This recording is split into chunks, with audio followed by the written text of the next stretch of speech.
Recording.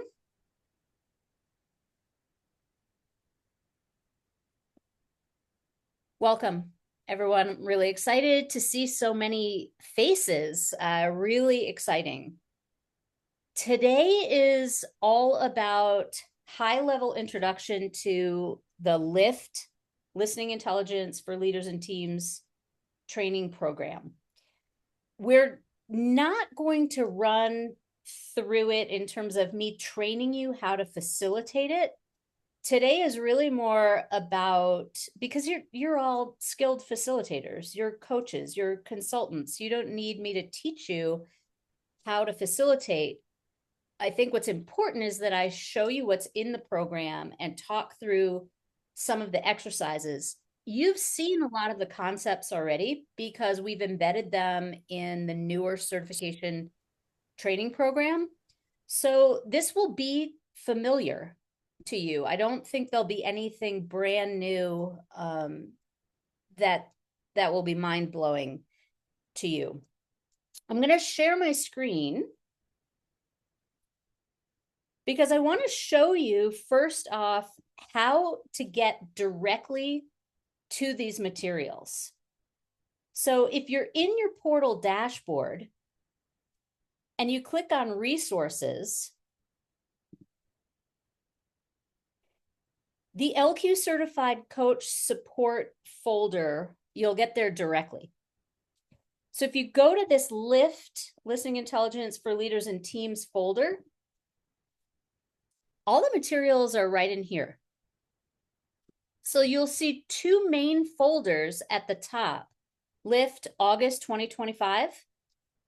That's the most recent rebranded PowerPoints and facilitator guide. This LIFT March 2025, that's the previous Echo branded version. The content is exactly the same. It's just that the slides have been updated with a new look and feel. So if you personally prefer one over the other, feel free to use it.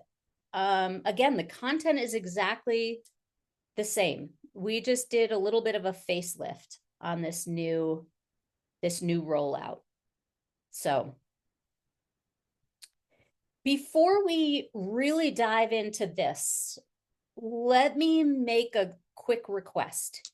There are so many of us on this call today that I'm going to request, if you have a question, I welcome questions, but let's see if you can write it down, and we'll pause temporarily, every now and then, and take some questions, and we'll have some time at the end to have a Q&A. But just see if your question gets answered as we go versus, in the moment, if that works for all of us. So I'm actually going to come off share just for a minute and talk about the why of LIFT and the design. So the why is really the assessment or the profile report itself provides self-awareness.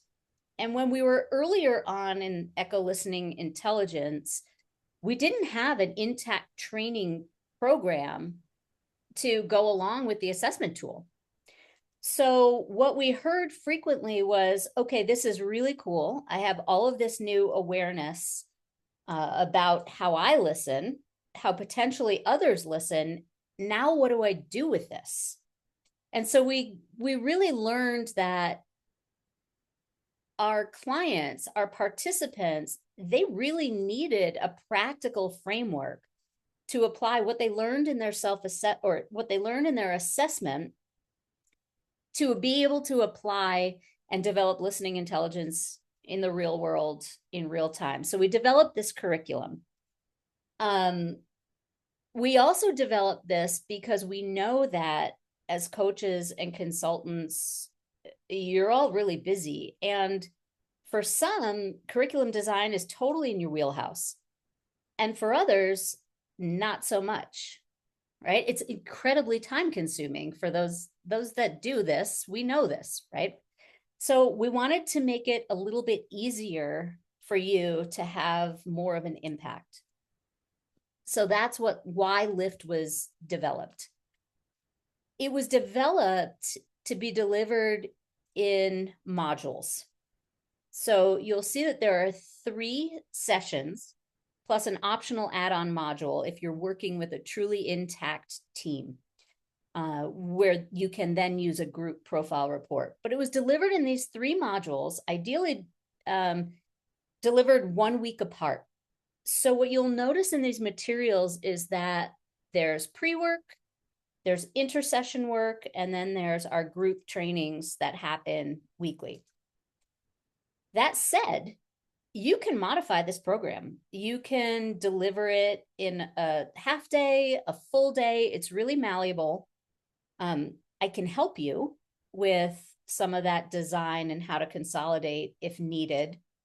But this is really a program that you can take and mix and match and use all of, use some of, and really use what works for you and your particular clients.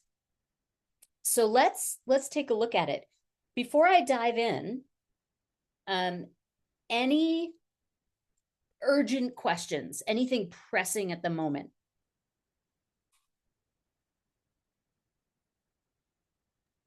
I always like to get, yeah, Jenny.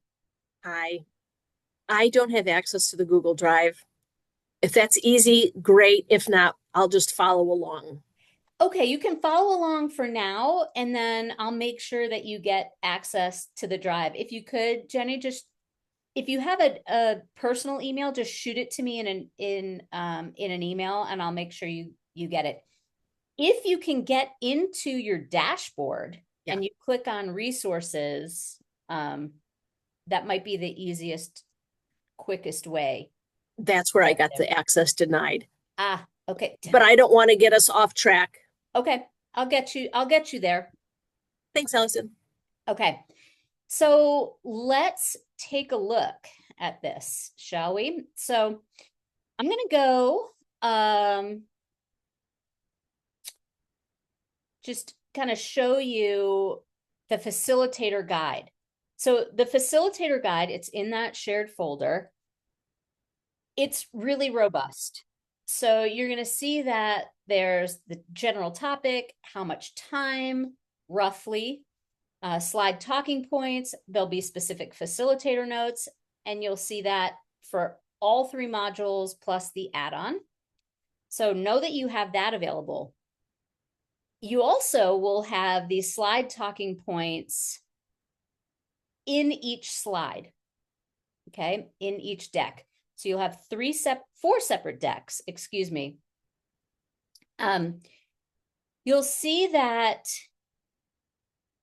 each module has a specific content to it. So the first module is all about understanding self, understanding our own listening preferences.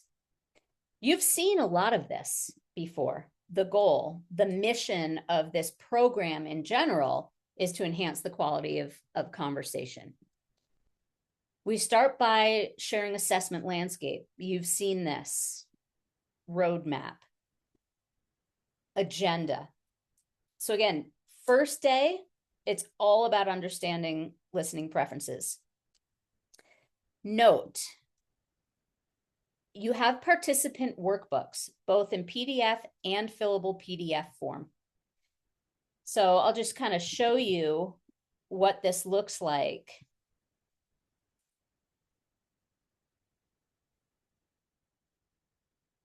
The program does require that participants have completed the assessment online prior to day 1. We give them pre-work, just these 3 questions. You've seen them. We looked at these questions in certification training. We want them to come having filled out this pre-work handout, and they come because they will discuss this in a breakout session with other participants. But we just want to get them kind of thinking about and observing self before they fully dive into the program. Okay. So we start with a few stats. We know why. This just listen. Here's the suggestion with this exercise. You did this with the Marianne story. In the LIFT program, what we suggest is that you pick a recent article from the news, something really neutral, something that has some facts, potentially some emotional component, just really anything. Recently, I used one that had to do with Duolingo, kind of making this guffaw with announcing that they were going towards this AI model and replacing people. And it really backfired on them. And so that was the article that I chose. And so this is the same exact exercise. We're just suggesting pick something with about 150 to 200 words and do that same facilitated exercise so that we can set up this concept of we all listen differently, which then feeds into what the listening intelligence model is, right? And that listening is a habit. Then we talk about all 4 habits. High level, here's where this is different than what we did in certification training and what you might do in other training that isn't a modular program like this. In session 1, when we talk high level about each habit, we do not discuss body language at all. Here's why. Session 1 is all about observing self. When we get into session 2, which is recognizing others and adapting to diverse circumstances and different people, that's where we introduce body language. So this is a much quicker overview of each one of the 4 habits. Okay. And this is all in your facilitator notes. It'll say, don't discuss body language here. Okay. So we have a slide for all 4 habits and talking notes about what you might share with each of the 4 habits. And then here's a group discussion. Depending on the size of your group, you might split people up to talk about which habit is easiest for them to listen to and for. Then we're getting into each individual's profile. Very basic overview of understanding the numbers and how to read a bar graph. Then we're sending them into breakout discussions to talk through those 3 pre-work questions. Now, here's the thing. If you have a larger group, send them off into breakouts. If you have a group of 5 or 6 people, depending on the size of it, you might choose to just stay in one group. That's entirely up to you. We come back, we debrief it. Then we get into what gets in the way. The fact that we are physiologically set up for distraction. You've seen this. And then how we get back to being valuable and re-engaging in the conversation. Then we're starting to wrap up. An aha, an insight. We close and share their intercession work. So this is also in the participant workbook. And what we're asking them to do for intercession is just observe self, right? 3 very specific listening successes, 3 challenges, and they're completing this worksheet. And they're really noting what is it that they are going to shift or put some energy towards in terms of their communication going forward. So they're going to bring this with them when they come back week 2. Good. Questions? Comments? Concerns? About how long would you expect that first session to run? Each session was designed to be about 2 hours. Right. Thank you. And what you may find as you're newer to this work is that it doesn't take 2 solid hours because you're newer, and the discussions tend not to go quite as deep before you really gain reps. So initially you might schedule 90 minutes. Really your call.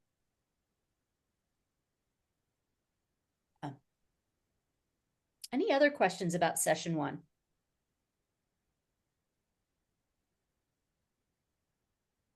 And I'm going relatively, yeah, Ken, you have a question. That was applause. Oh, that's applause. Look at that. Oh, how cool is that? Yeah. Thank you, Allison. Yeah. Well, thank you, Ken. All right. Anything else? Yeah, Claire, you have a question. Thanks, Allison. Yeah, I was just wondering, do you have any comments on delivering these modules virtually versus in person? And any differences in the way you might deliver, facilitate those? Yeah, so what I just showed you is really, it's designed to be delivered virtually. And it can be delivered in person as well. So I do it both ways. And really, if you're in person, what I found recently is in person, people tend to want more consolidated training. So they may want 4 hours, they may want 5 hours, they may want a full day. And we can do this program in a full day. You would just modify some of the intercession worksheets to be able to accommodate that. Clearly, they're not going to have the time in between to observe themselves.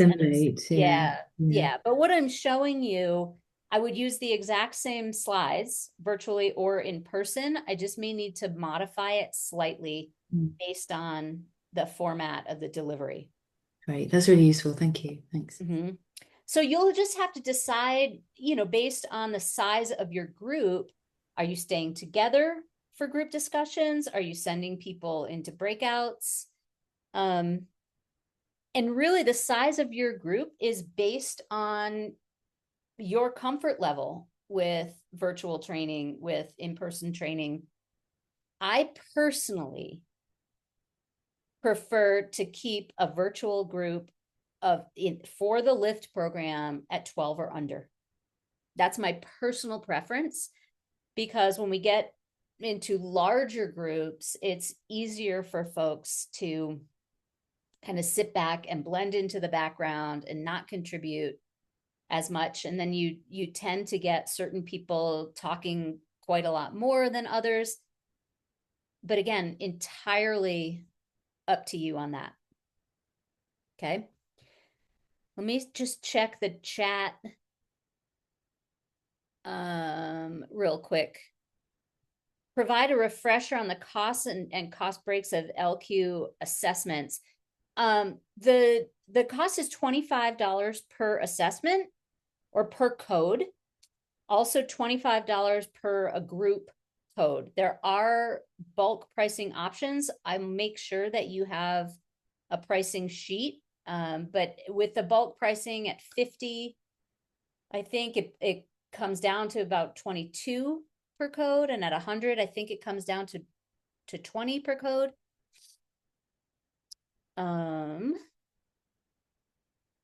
So what else?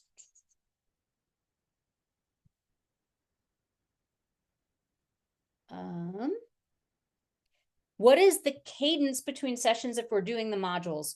So I suggest 1 week apart, as long as 2, but I wouldn't necessarily go over 2 weeks. 1 week to 10 days would probably be optimal. Is LIFT recommended for intact teams or groups having different reporting structures? Either way.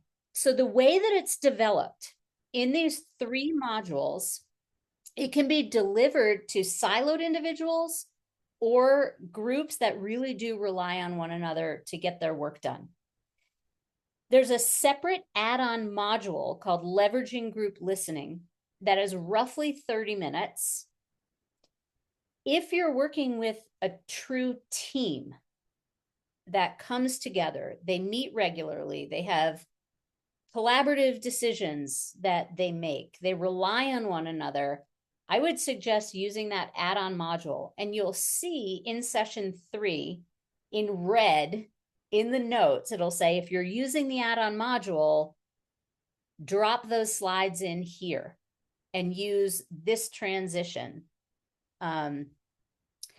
So it does not have to be an intact team. It can be a group of individuals within the same company, or you can offer this as an open enrollment type program.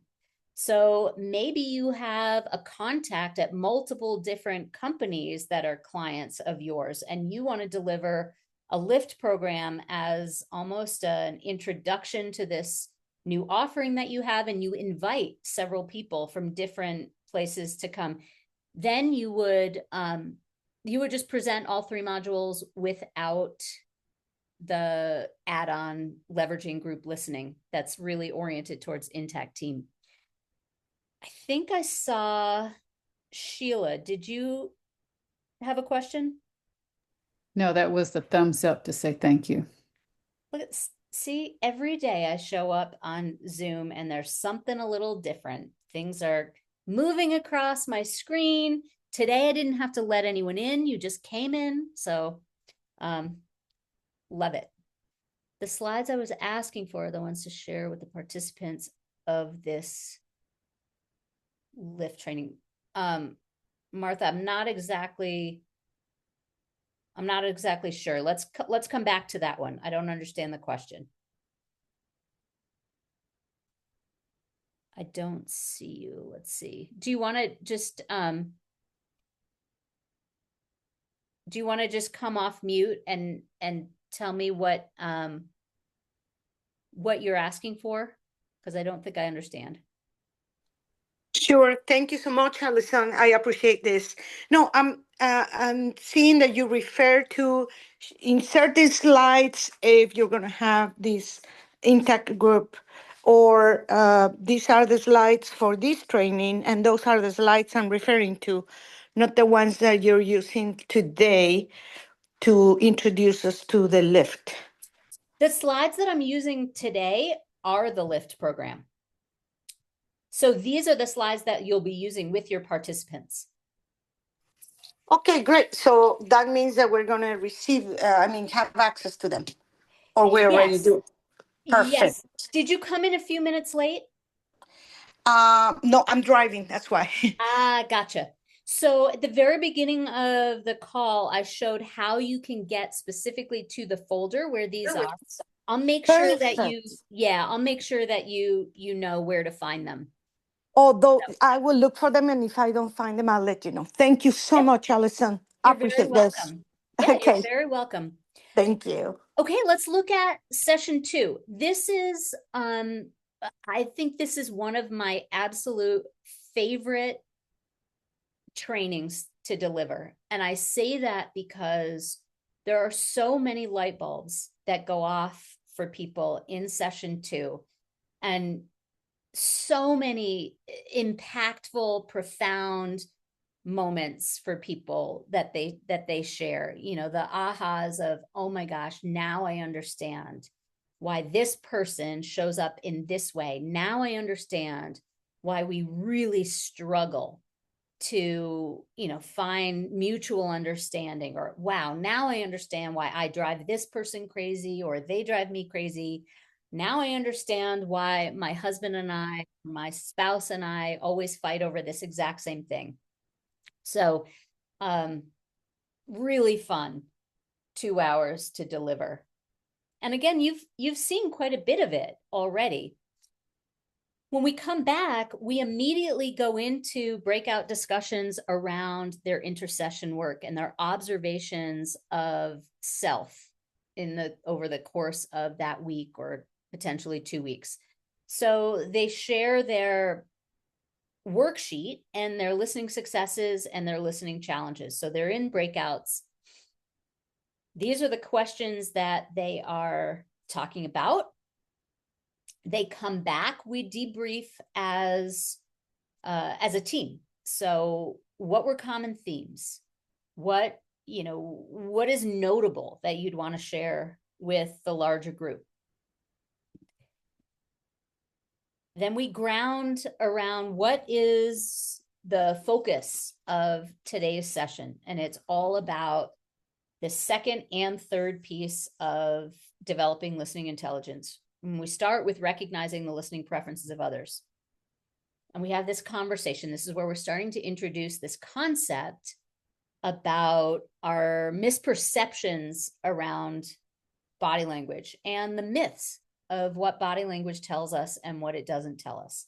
So we spent a lot of time in this in certification training, and when we ask this question, and then maybe we follow it up with one of the questions that's in the talking notes, can you tell if someone's listening? I would say 9 out of 10 times someone in your group is going to say, absolutely, you can tell if someone's listening. And then they talk through those typical cultural expectations of what listening looks like. And this is where you get to say, oh my gosh, I'm going to blow your mind today. And when we walk out of our time together, I'm confident you'll have a very different perspective on that, something like that. So we have them review this resource that's in their participant workbook. And then we do that exercise where we're guessing. What do you see? If you had to take a guess on just the body language or on the listening habit of the individual in the photo, what would you guess? And we have a brief conversation for each one. Then we talk about, while body language may give us some insight into the type of individual that we're in communication with in terms of what their listening preferences are, it's not reliable or accurate. What's more accurate is their language choices. So we have them read these 2 resources that are also in their participant workbook. Questions asked, statements made, and then we go into another exercise. And these are group exercises. So we put a scenario up. We did this in certification training. So nothing new or mind-blowing again for you here, but you get to facilitate this with your groups.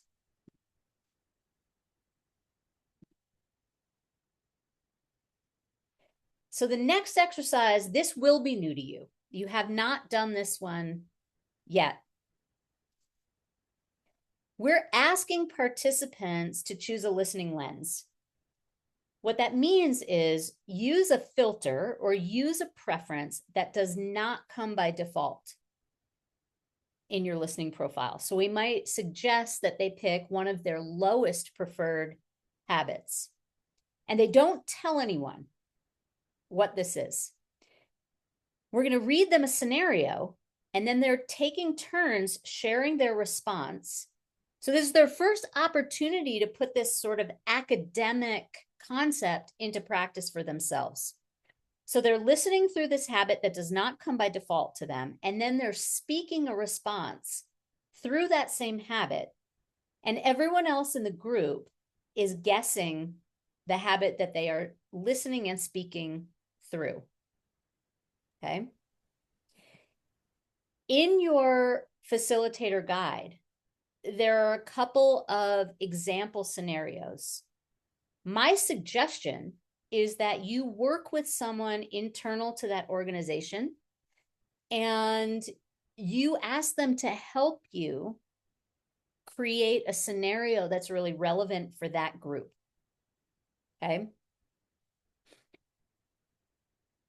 So you'll notice in the guide or in the notes, there's some example scenarios. So I would read this. It's that time of year again, team. It's November 1st, da da da da da. And then once I wrap that up, they popcorn around with their response and the other participants guess. Then we debrief the activity. So how did it feel to respond through your chosen habit? And what that also means is, how did it feel to listen through the chosen habit and then respond from it?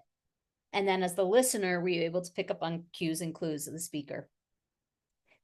What comes out of this exercise is something that often comes up in certification training as well, which is that, yeah, I could do it. I could listen through a different filter. I could use a different habit. It wasn't comfortable. I didn't care for it. It was really challenging.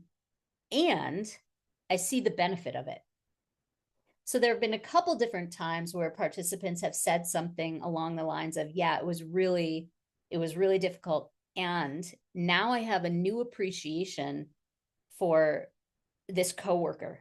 Now I know exactly why she says this type of thing in this type of situation. Wow, that was really enlightening for me to go through that exercise. So they don't love it. They can do it. And it's taxing and it's not, they don't, again, it's not comfortable. So then we're pivoting into this third piece of listening intelligence, adapting to circumstances and people in real time, connecting to the needs of others. So in this next exercise, this is where we put them to the task of adapting how they speak based on their audience. So in this exercise, we have one scenario that is consistent for all 4 habits. So what we're asking people to do is consider this scenario. And then if they know their audience or their decision maker is connective, how do they craft their message to speak into someone's connective listening habit? This is tricky for folks, and they can do it. Sometimes we have to prompt them a little bit. This is another situation where it's helpful to get insight from the sponsor of the work or someone internal to the company. Because you can edit these slides and have a scenario that's appropriate for them. So same scenario. Now we know that our audience is highly reflective in their listening. So how do we speak into that? So things that you might have to prompt your group with are, okay, you know your audience is highly reflective. What is their lens? Okay, it's internal. Okay, so now you know that as you craft your message, you have to speak into what's important to them personally. Now, how do you begin? Allison, might you also send people back to those pages about questions and statements? Seems to me that's a great opportunity to have them do some thinking about this as well, or crafting based on that. Does that make sense? Yeah, I mean, it makes sense. Yeah, absolutely. You could absolutely mention, you have these resources in your participant workbook. Feel free to use them. Absolutely. Inevitably, the question will come up when you're doing this exercise. Well, okay, this assumes that I can tell or I know who my audience is, or I can identify their listening habits, or I know them already. But what if I don't know? And that, I mean, I would say again, 9 out of 10 times that question is going to come up. And often it's the perfect segue into what if you have a diverse audience or you don't know? And this is where we have that conversation around, we can ask specific open-ended questions to get insight from the word choices or the answers that people share with us. If it's a large audience, we know it's going to be diverse. Let's say we're giving a keynote or we are speaking to a group of people. This is where we bring up who we start with in terms of who we speak to first. If you remember, we talked about this in certification. We want to make sure that we get our analytical listeners first. We want to hook them with credible information, right? So we start with our data, our citations, our, what is accurate. Then we make sure we connect our reflective listeners. Then it's kind of either or with our conceptual and our connective. Given that our conceptual and our connective are going to give us a little bit more grace, time, before they check out on us, right? Then we close and provide intercession work. So there are 2 pieces to the intercession work. One is post-session, which is observation of others. So they're choosing 3 people at least to observe in the next week. See if they can identify the listening habits of others based on the language choices, the body language, what's important to them. We ask them to continue to observe themselves also. The second piece of the intercession work is preparation for week 3, which is the SCAN model. Now, if you remember in certification training, day 2, Ryan asked you to think of a conversation that didn't go well for you. It didn't have the outcome that you anticipated or that you potentially needed in that conversation. This exercise is, and this worksheet is really based on that same concept. We're asking folks to take down or jot down notes on a particular situation, communication situation, that didn't go well. And we're asking them to think about themselves, their frame of mind. What was at stake for them? Were there distractions for them in that moment going into that conversation? So it's really through the lens of the sense phase of the SCAN model. So they're going to come back the next week with both of those worksheets completed. Questions? Yeah, Lisa. Thanks. I'm just imagining that, and I haven't pulled up the details of what the instructions are for that last exercise, the intercession work, but didn't go well could mean a lot of different things. I've got positivity. Every conversation goes really well. I know I'm not supposed to talk about strengths here.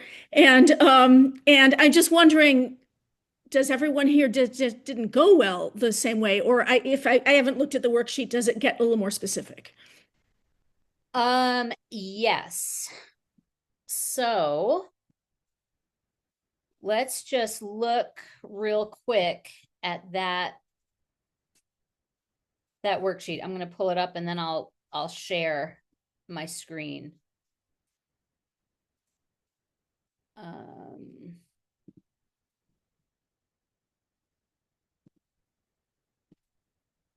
So here's the exact wording. Communication hasn't been as successful as it should have been, and you need to have a follow-up conversation. Describe the situation with details about what made it difficult and or unsatisfying. Right? So I think that maybe provides a little bit more because it's both cognitive and emotional and parameter. Right. Okay, So what was your frame of mind? What were you listening for? What were there any distractions from being fully present? And so that's really what we're asking them to show up with, just some forethought around that difficult communication situation. What other questions?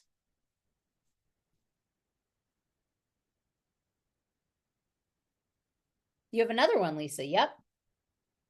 Yeah, I don't have to go next, but if no one else is talking.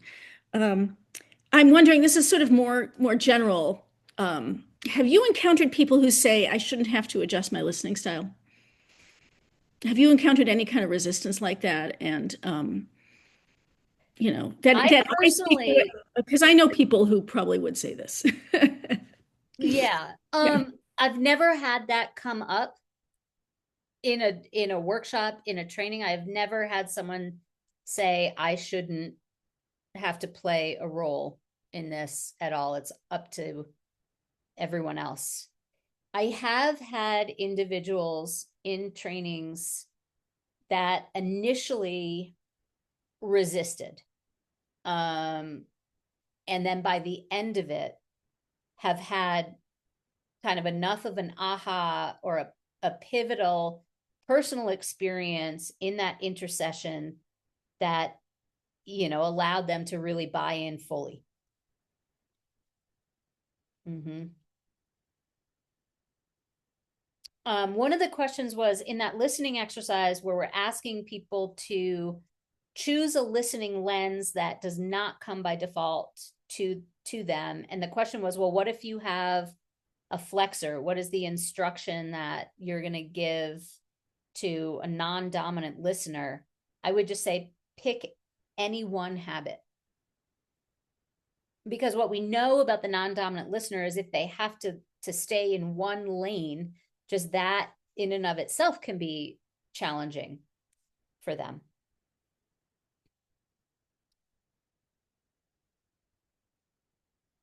Okay, Sean, all preferences, things equal, why not follow the same direction that will satisfy the whole diverse audience? Can you say more about your question? Yeah, that was a response to the prior question. If there's a flexor, how you can respond to them. And I was taking it, why not respond to the larger audience? And you just said a larger, diverse audience, you would start with the analytical response and then followed by the reflective. So well, when I was talking about diverse audience and, what is the order that with which you would share information, okay, not respond. But so in that, it was, speaking into the listening preferences of others. If we've got a diverse audience, we've got a large audience, and we need to craft our message. We want to make sure that we craft our message in a particular order if we don't know our audience or it's very large. So in that way, for example, if we're preparing a keynote address, we want to make sure that we start with what is going to satisfy our analytical listeners, then catch our reflective, and then follow up with information that's going to connect with our conceptual and our connective. So I'm going to be a dog with a bone. So I'm the flexor person sitting in that audience. I know they're a flexor and they're asking me a question. I'll respond back to that flexor person with that diverse audience around them in that sequence of analytical, because it doesn't matter anyway. Why not satisfy the broader audience? Starting with analytical, reflective is kind of where I was at. Does that make sense? I think we're saying the same thing. Okay. Actually. All right. Yeah, that if you have a diverse audience, we want to go analytical, reflective, and it's a toss-up conceptual connective to follow. Yeah.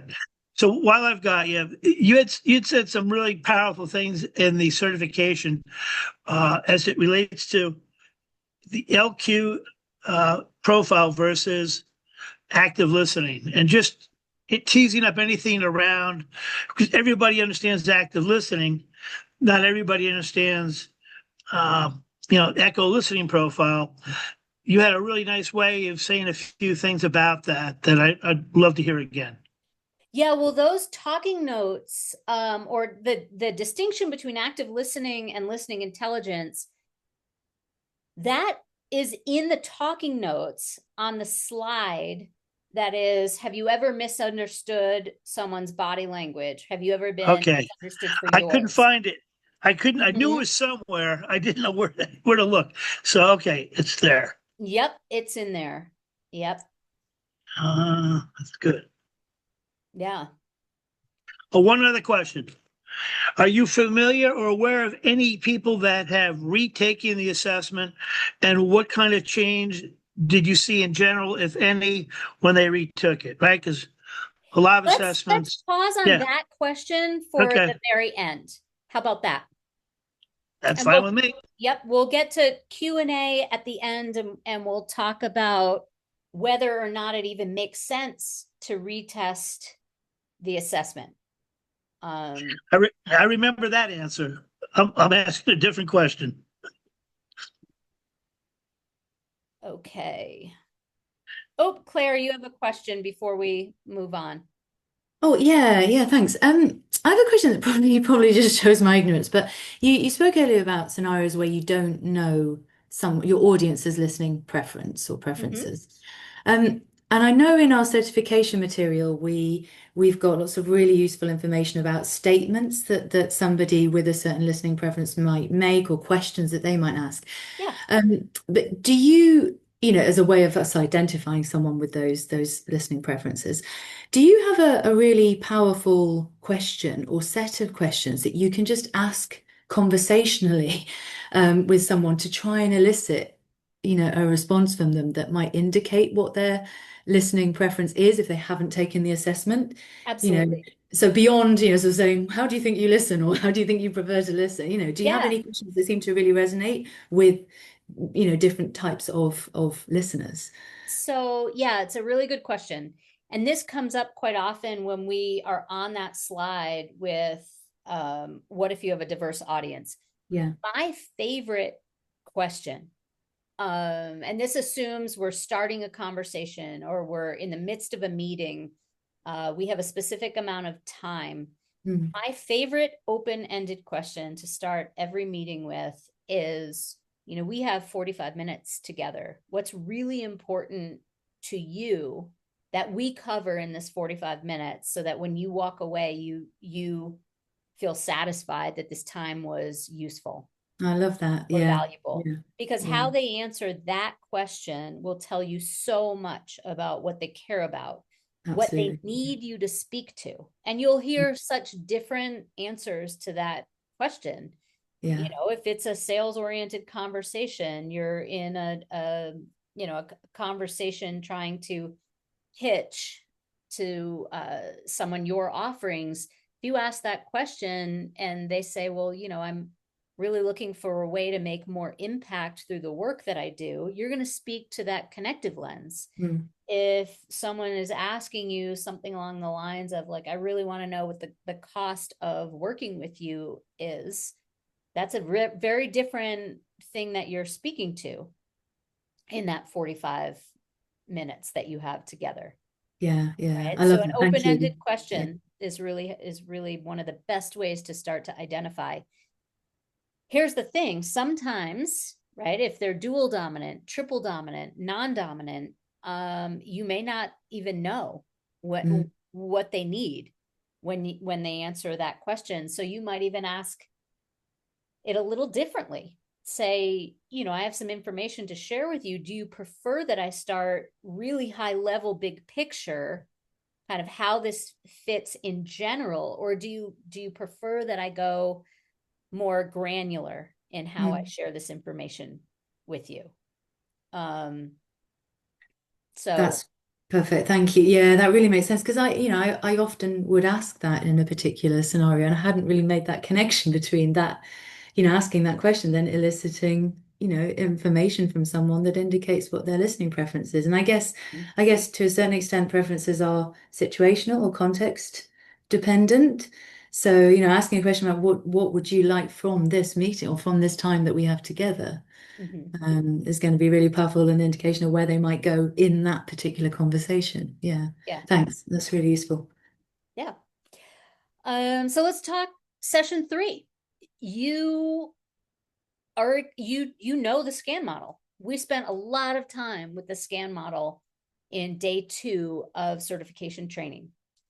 So this is what session 3 is focused on. So they are coming in with their intercession work related to that conversation that was challenging or difficult or needs a do-over, so to speak. Right? So we're just kind of laying out, here's what we're in for today. We're going to examine it, and then we're going to put it into practice. But we start with the breakout discussion of that first post-session worksheet, which is what did you learn by observing the 3 individuals that you jotted down notes on in that intercession, right? Then we come back and we do a group debrief, common themes, what we learned. I think that in certification training, I probably told some of you that I had one of the most profound experiences in a group training ever with this particular exercise and situation, where I had a 60-year-old man who was an engineer come back in tears on week 3, sharing with the group. It was a very small group. There were 5 of us total, but literally had tears as he shared that he had had the most connected conversation with his wife that he had had in 30 years. That he said he was finally able to give her something in conversation that he hadn't been able to in 30 years of their marriage. And he thanked the group for, it was really like, I've got goosebumps right now from that experience with Joel Davis. It was one of the most rewarding experiences in my career. So I wish for you all that you get to have some of those as you use this model and this work.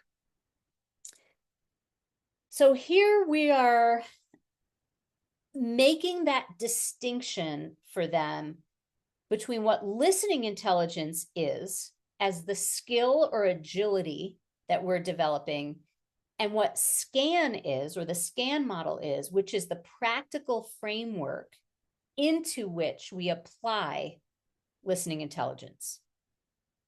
Okay. And then we do a high-level overview of the SCAN model. These are the exact same slides that you saw in certification training. They can follow along because they have this worksheet in their participant workbook. But we talk through each of the components, high level. We talk about differences, the value of differences. Then we're getting into the practical component of we went from examining to now practicing. So this is where they've already completed this worksheet, right? You could send them into breakouts here to talk about this. You could also, if you're pressed for time, just say, we've already done this component of the model. This is what your intercession work was. So really up to you as the facilitator there. Here's where it is new practice for them. We talk connect, and they're going to practice this. What's at stake for others? They have a worksheet in their participant workbook that they're going to fill out in the moment. You give them 5 minutes. So here's where they look at who else was in this conversation. Right, let's see if I can pull up the participant workbook again. So here's the Connect worksheet. Who else is involved? What type of listening do we think that they prefer? What do we think is important to them? What's at stake for them? We already talked about or looked at on our worksheet what was at stake for us. What do we think is important to them? And then what is important for us to convey based on what we think their preferences are, what we believe is important to them. Now, how do I need to speak? What do I need to share? And how do I need to do that differently than I have been? Okay. So then we transition into adjust, finding that intersection. Here's where we have them pull out pages 6 and 7 of their listening profile. So you all know that these pages are unique for each of the 41 profiles. So your participants, assuming you have a diverse group, are going to have different pages 6 and 7 for each of them, right? So they're going to be either going back and forth between different screens, or they might be flipping pages because now they've got several things that they're using to do this exercise. Their intercession worksheet, they're using their connect worksheet. Now they're using pages 6 and 7, and then also the adjust worksheet. So the adjust worksheet has this grid. So we're asking them if they have identified their conversational partners and identified a listening habit. They might put their name, their conversational partner's name, in a grid that's associated with that, in the part of the grid that's relevant for that individual. They're using pages 6 and 7 for insights on how to adjust to those individuals and the unique circumstances of that conversation. So basically this grid is for note-taking purposes, just throwing everything down there to have it all in one place. And then they answer these 2 questions, thinking back to the situation, the conversation, what could they have done differently? Okay, now knowing what they know, having done this deeper dive study, what do they need to shift, or how do they need to craft their message differently? So they're really preparing for a do-over conversation.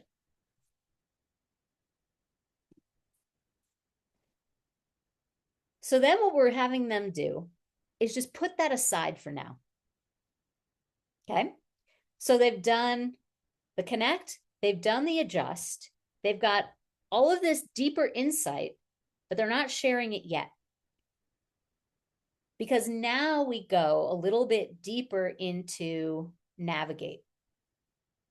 Okay? And really this appreciation for cognitive diversity and leveraging different perspectives and differences in thought by using open-ended questions. So we have them pull out these pages in their workbook and read through them. This gives some insight into some of the questions that you might ask for the different listeners. There's general questions in there that give you insight as to our conversational partners' habits. Then, and this is where you're going to have to prepare. So you'll look at all of your participants, and you will have, before you started session 3, you will have looked at their profiles.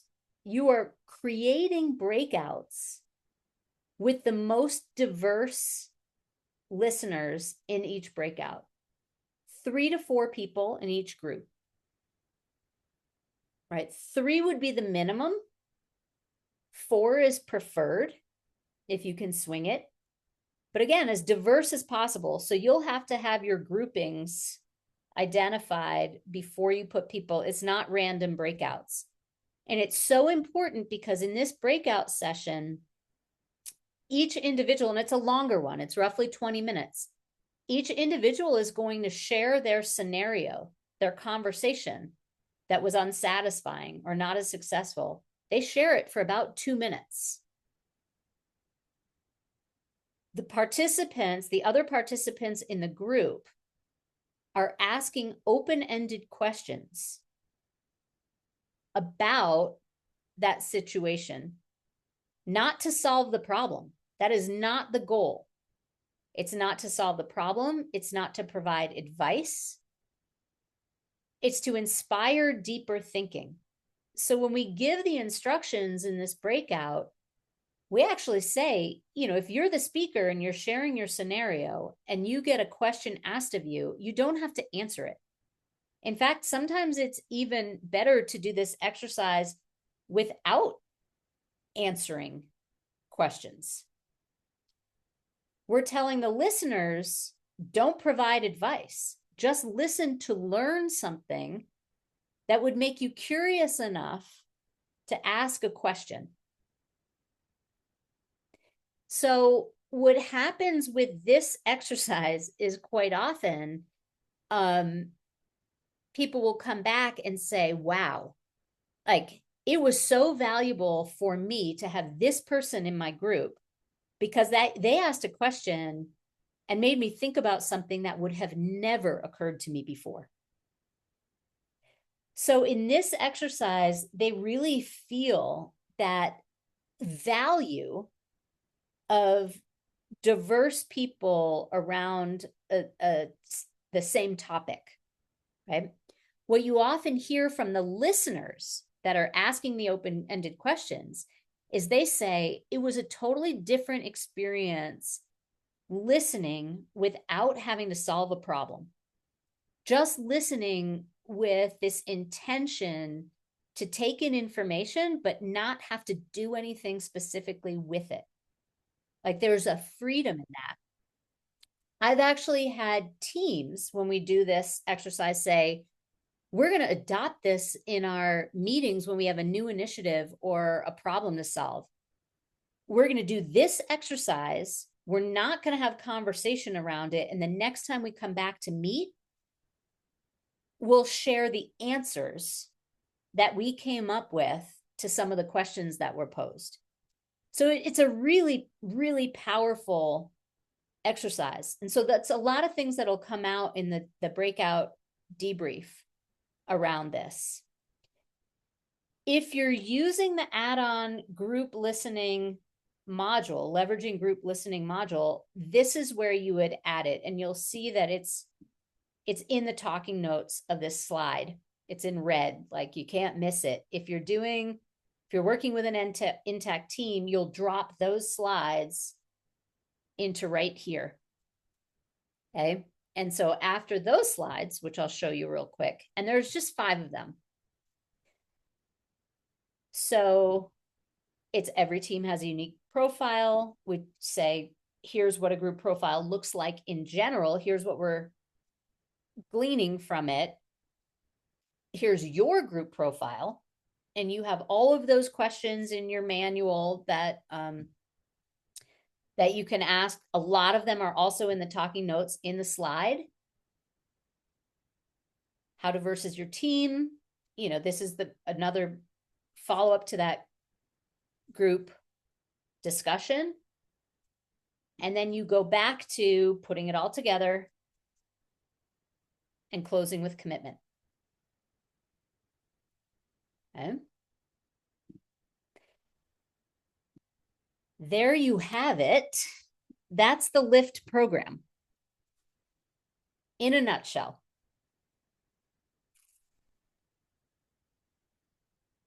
Questions?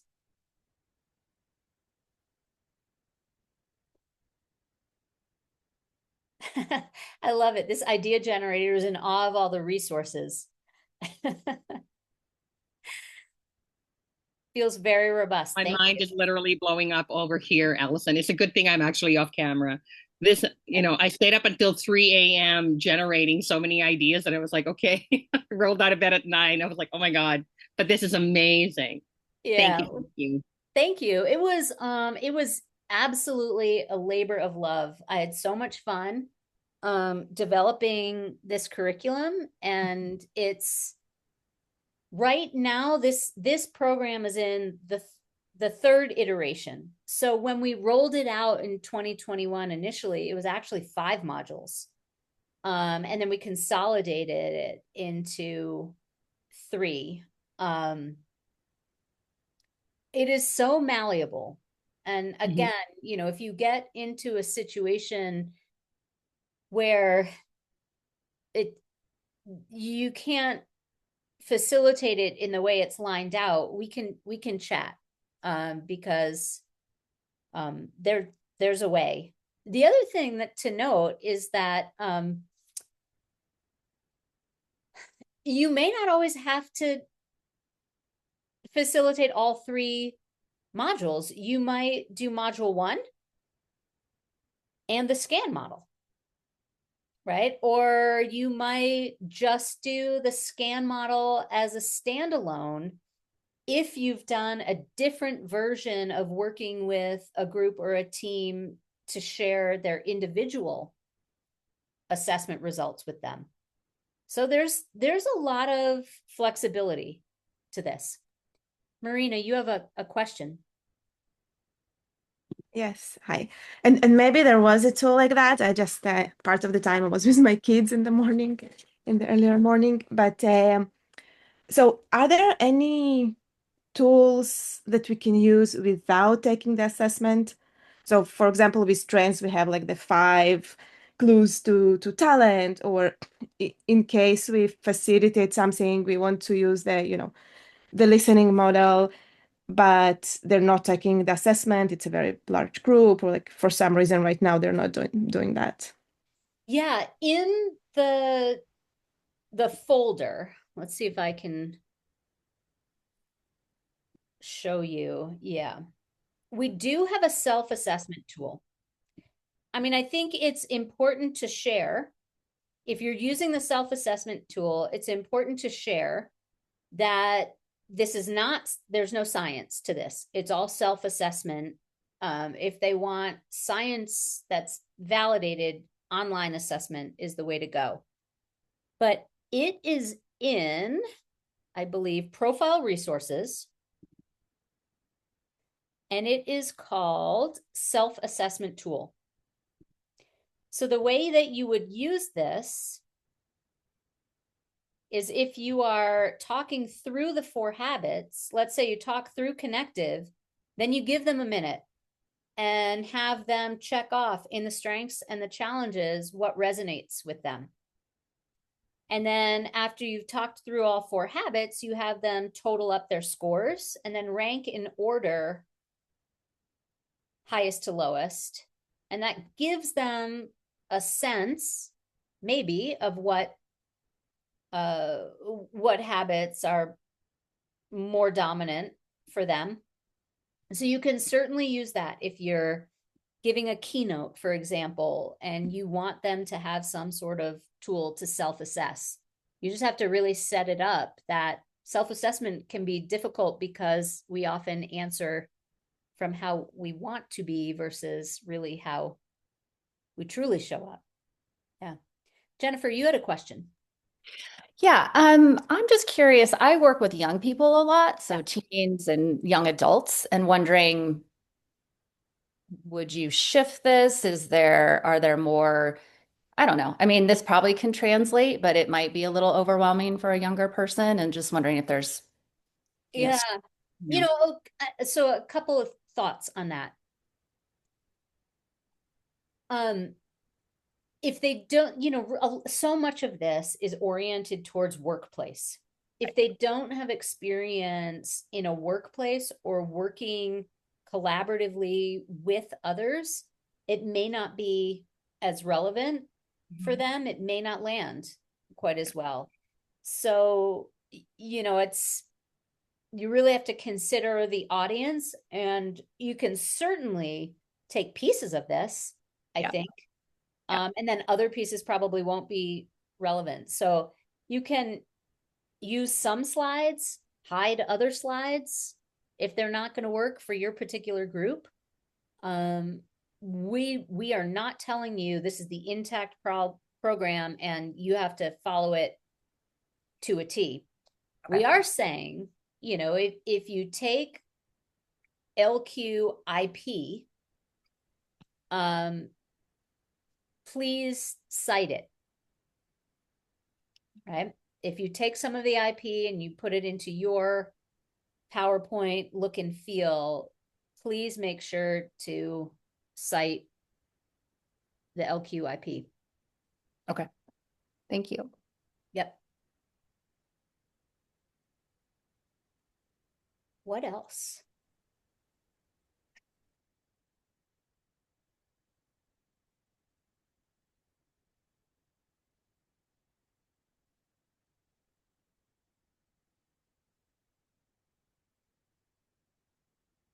Any other questions?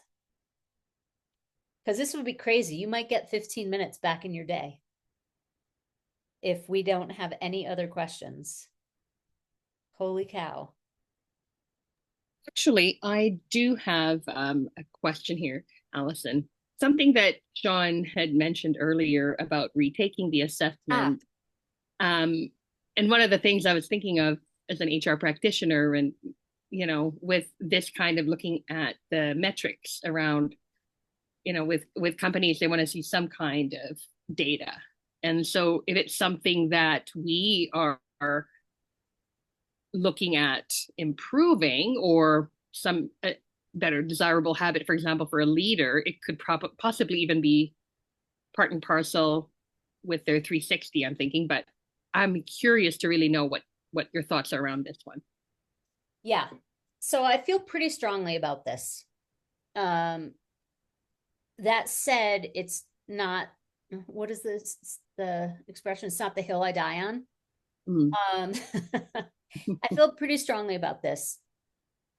The assessment and the assessment results say nothing about our ability or the quality of our listening in any one habit. It says a lot about our preferences and how much energy it costs us to use habits that don't come naturally or by default to us.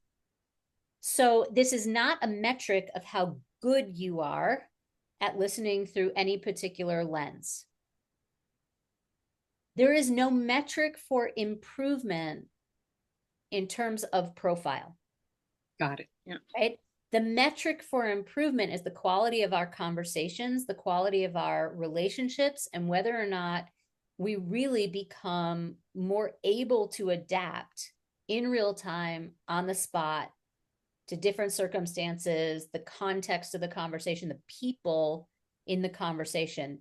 So in my opinion, and on my hill that I'm standing on, I say there's no reason to take the assessment again, unless you have a participant who took it 2 years ago, never did anything with it. It was a shot in the arm, a fun activity for a few hours with their team, but they couldn't even tell you what their profile is, or they couldn't explain what the filters are.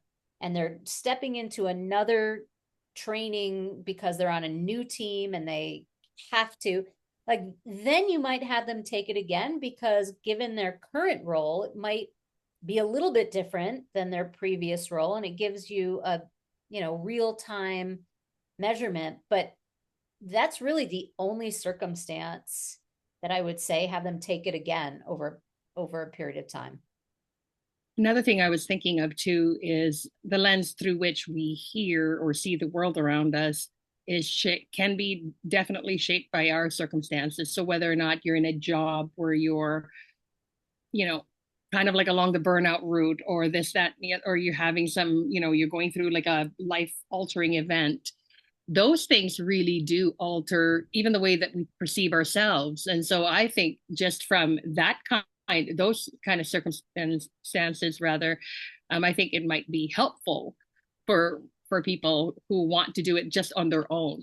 I'm just ideating here, but something like that, I can think of, like, you know, years ago when I was in a very, very high stress job. You know, the way I was listening was through fear, and because I had this bully boss, and it was just awful. And you know, missing messages, not getting, you know, all the information that I needed. I just think even from that kind of circumstance, things were different. So I'm curious to see what your opinion is on that kind of thing.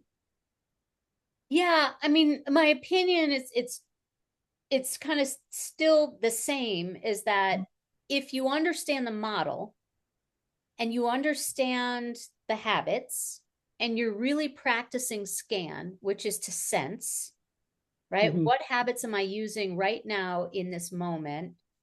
Is there a habit that is more valuable based on my conversational partners and the intended outcomes of this conversation?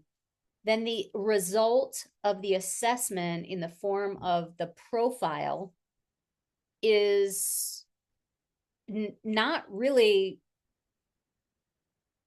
that it's not necessarily important, right? Because the profile itself, the first time we take it, is kind of our gateway to this skill or agility that we're developing. So if we're aware of the model, if we're practicing it, I don't think we need to take the assessment again. We just need to really commit to scanning. Does that make That's a sense? great answer. No, that's a great answer. Yeah. Thank you. Yeah.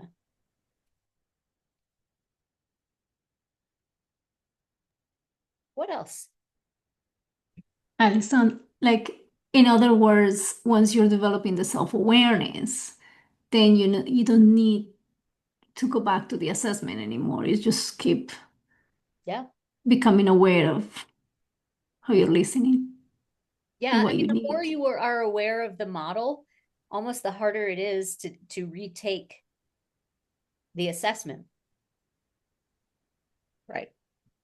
Right? Because in different situations, you know, once you've really been practicing the skill, you know, in that situation what you might need to do to adjust to be more valuable in that situation. The forced ranking, you know, and the results of that, it's kind of it doesn't really matter, right? Because this doesn't tell us who we are. It's not fixed. This is not static. There's no test retest reliability to this ipsative assessment.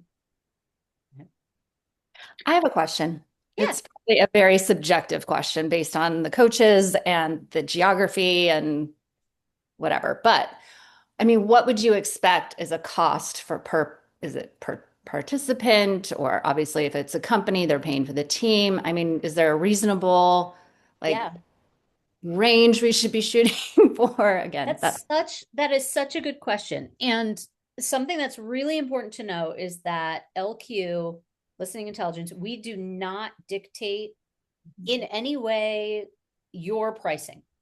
You get to choose that and what works for your, you know, your model, your clients. If it's nonprofit sector, you know, Fortune 100, Fortune 500, those are going to be very different price points. Likely, right? I will share with you that we start our pricing at 12,500 for 12 participants. And then we'll add, I believe it's $895 per person on top of that, to the cost if the groups are larger than that. So that just gives you a sense of what LQ is pricing this program at when we're working with a company. But again, this is, you get to choose where you price this. Yeah. Right. Does that include the assessments, Allison? Like, is that an all-in-one package or is that separate? So we never itemize the cost of the assessment from the scope of work. Great. But it does, you know, I mean, the assessment tool being only $25 is something that we can easily, I think, integrate into our overall cost. More hassle than it's worth, always. I agree with you. Yeah. Okay, Claudia asks a question. Allison, in the years you've been practicing the SCAN model, have you noticed that your listening preferences have changed, or are they still the same, but now maybe easier to shift between them? So my preferences have not shifted in that, and practicing this model, my ability to be valuable and manage my emotions and seek deeper understanding than I know I would otherwise if I were just showing up, that is really different. In practicing the SCAN model for so many years, it has shifted the way that I show up in conversation with much more desire to have my perspective shifted by something I could learn from someone else. So I, over the years, have come to understand that my viewpoint is really limited because I come to every problem or situation with what is important or at the forefront for me personally. So scanning allows me to gain insight that I wouldn't have otherwise. So literally I go into conversations with this intention of shift my perspective. What can I learn that I don't know? And so no, my habits or preferences, I still rely on connective, conceptual, and reflective habits with the most ease. But I see the value of analytical, and I do dial it up, and it's gotten easier than it was 10 years ago. It comes more naturally. So hopefully that helps answer that. Lisa, you have a question, and Dawn, you have a question. Mine is more of it's an idea. Because there's a little bit of self-awareness, there's a certain amount of self-awareness that's required even to do the assessment. Has asking other people to do that sort of self-assessment thing for you, to say how you're perceived, does that help people gain self-awareness? I mean, that's a really good question. I personally haven't used it that way, so I can't give you a good answer to that. But what I do know from being in groups and being in different trainings where people are sharing their profile results, at times people will say, oh, this doesn't really resonate with me, this particular thing in my profile. And their colleagues will say, oh my gosh, that is 100% you. That's how we perceive you. So it's a really good question. If anyone uses the self-assessment tool in that way, I would love to hear what you learned from that. Dawn, you have a question. I do. Thank you, Allison. Great session today. My question is more of a tactical nature. I was just curious if any component of the ECHO program, whether it's the individual or if it's for Lyft, actually talks about some of the etiquette related aspects of communication and listening, such as interrupting and rushing the sentence and being condescending and whatnot, in terms of those tactical solutions as we work with teams.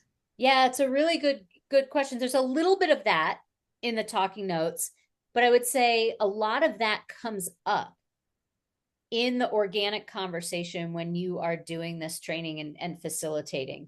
When people talk about, and sometimes they bring it up themselves, they're the fact that they interrupt, and they make the connections and see the patterns to that and see the importance of modifying some of those behaviors. Yeah.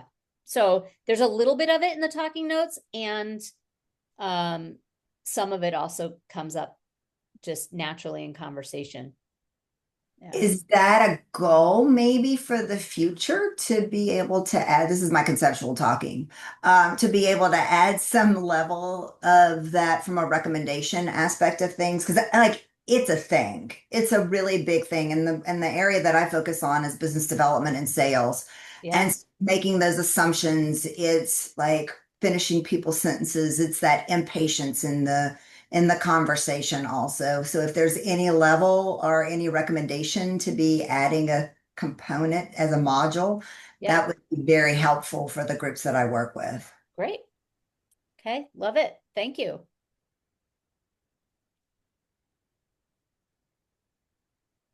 I was just thinking about the interrupting thing, and from a neurodivergence kind of perspective with ADHD, there are people that actually constantly interrupt. So I do like the kind of like rules of engagement around participating in the session.